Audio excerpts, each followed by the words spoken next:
ధ్యానం దక్షిణామూర్తయే నమ అని దర్శనము శరణిస్తూ సరళంగా చెప్పాలని గురువుగారి నుంచి ఛందస్సు అలంకారం వ్యాకరణ గురించి మనం చెప్పుకుంటున్నాము. దాంట్లో చింతామణికి ఆంధ్ర భాషాభూషణానికి కూడా పర్యావలోకనం చేశారు. అది 1955లో చేశారు. అది ఆ పుస్తకం ఇందులో అంతమంది కవులు ఎవరు గురించి చెప్పలేదు. నేను రాశారని చెప్పి ఆ పర్యావచనం ఆంధ్ర యూనివర్సిటీలో ఉందని తెలిసింది. దాని గురించి చెప్దామని నేను ప్రయత్నిస్తున్నాను. తెలిసినప్పుడు నేను పరిశీలిస్తున్నాను. నాకు ఏం రాదు వచ్చింది చెప్తాను. అందరికీ తెలిసిన విషయాలే ఒకసారి ఊరికే చెప్తే బాగుంటుందని చెప్తున్నాము. అదొక చూసుకుంటూ ముందు సమాసాలు చెప్పుకుంటున్నాము.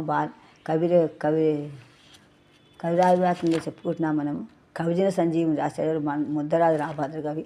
దాని గురించి చెప్పుకుంటూ సమాసాలు చెప్పుకుంటున్నాము. 5 రకాలని చెప్పుకున్నా, సమాస 5 అక్షరాలని చెప్పుకున్నాయి. ఆ సమాసాలు 5 చెప్పుకున్న తెలుగు పదాలు సంస్థ పదాలకు ముందు వస్తాయి, ముందు ఉండు వచ్చని చెప్పాడు.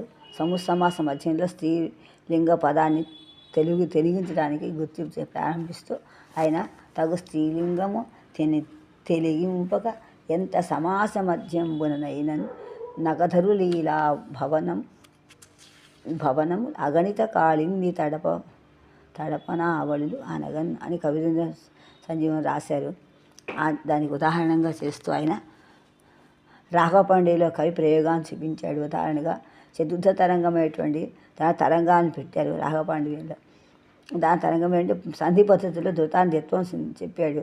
అలాగే అచ్చుపై అచ్చు సమము చేసి చెల్లు సకల సోములు సోరి భూజనులు అనగా అని చెప్పి అచ్చుపై అచ్చు సమం చేస్తే అది సంధి అని నిర్వచించి అచ్చుపై అచ్చురాడు సంధి అని చెప్పారు.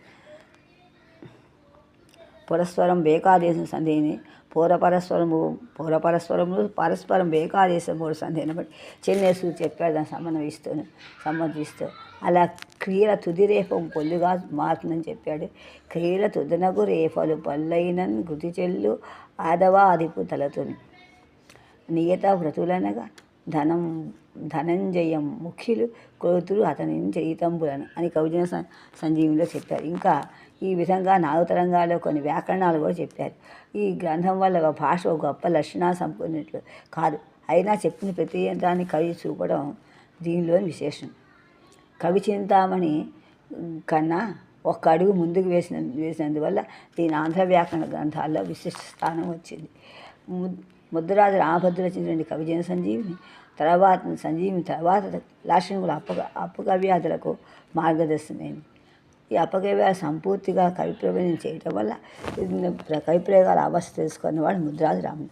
అందువల్ల తదుపరి అపకవ్యాధులను ఆ విశేష కావ్యాశరణకు ఉత్ప్రేరకం చేసి